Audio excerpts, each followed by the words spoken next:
આમ આદમી પાર્ટીના નેતાઓ વિરુદ્ધ એક ચોંકાવનારો આરોપ સામે આવ્યો છે. એક ઉમેદવારે દાવો કર્યો છે કે કોર્પોરેશને ટિકિટ આપવાના બદલામાં તેની પાસેથી રૂપિયા લેવામાં આવ્યા, પરંતુ છેવટે ટિકિટ આપવામાં ન આવી.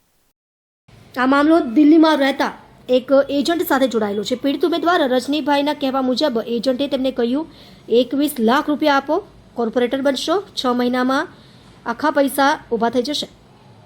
ત્યારબાદ તેમને નવનીત નામના વ્યક્તિ દ્વારા કહેવામાં આવ્યું, રજનીભાઈ, તમે ફોર્મ તૈયાર કરી લો અને પેમેન્ટ કમ્પ્લીટ કરી દો. તમારી ટિકિટ પાકી છે, પરંતુ આરોપ મુજબ આપના કેટલાક નેતાઓ અને તેમના એજન્ટોએ રૂપિયા લઈ લીધા છતાં ટિકિટ આપી નહીં. છેતરપિંડીથી પીડાતા ઉમેદવારે આપ નેતાઓ વિરુદ્ધ પોલીસમાં અરજી કરી છે. તેમણે વિડીયો પુરાવા સાથે સમગ્ર વાતચીતની વિગતો પોલીસને સોંપી છે. પુરાવાના આધારે પોલીસે તાત્કાલિક ગુનો નોંધીને કાયદેસરની કાર્યવાહી શરૂ કરી છે.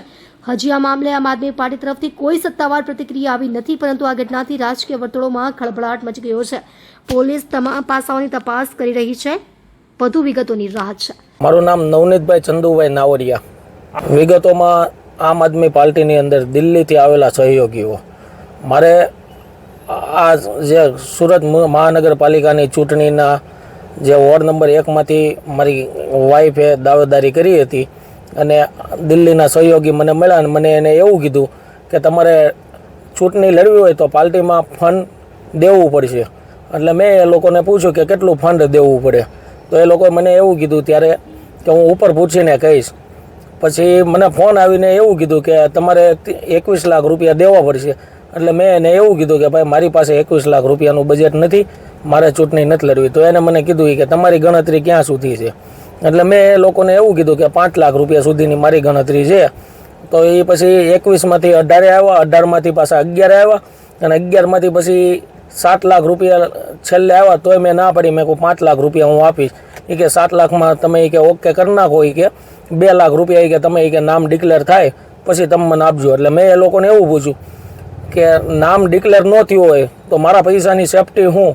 તો એ લોકોએ મને એવું કીધું કે તમારા પૈસા બધા પાછા લાવી દેવાની જવાબદારી મારી. એટલે મેં 7 લાખ રૂપિયા ડન કર્યું. 5 લાખ રૂપિયા એ લોકોને આપવાના, 2 લાખ રૂપિયા નામ ડિક્લેર થાય પછી આપવાના.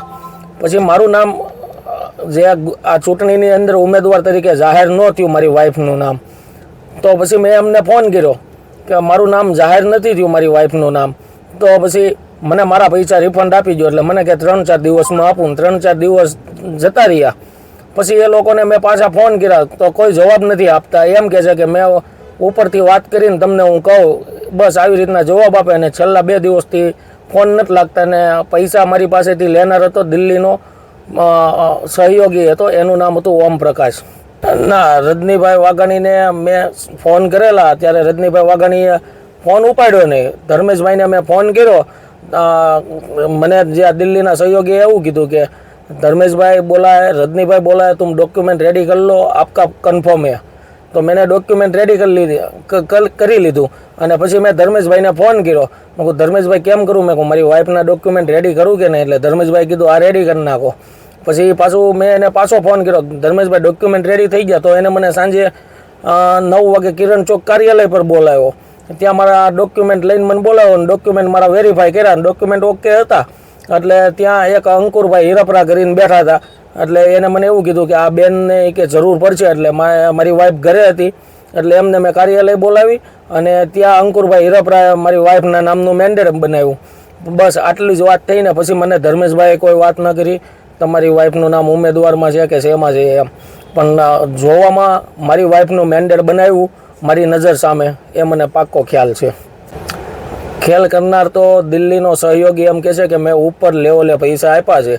તો સુરતની અંદર ઉપર લેવલની અંદર તો શહેર પ્રમુખ હોઈ શકે, રજની વાઘાણી હોઈ શકે, રામ ધડુક હોઈ શકે, અથવા સેન્ટ્રલ ટીમની અંદર ઈશુદાન હોઈ શકે, એવા અનેક મોટા દિગ્ગજ નેતાઓ હોઈ શકે. પણ આપણને એ વાતનો ખ્યાલ નથી કોને અંદર ઇન્વોલ્વ છે કોણ નથી.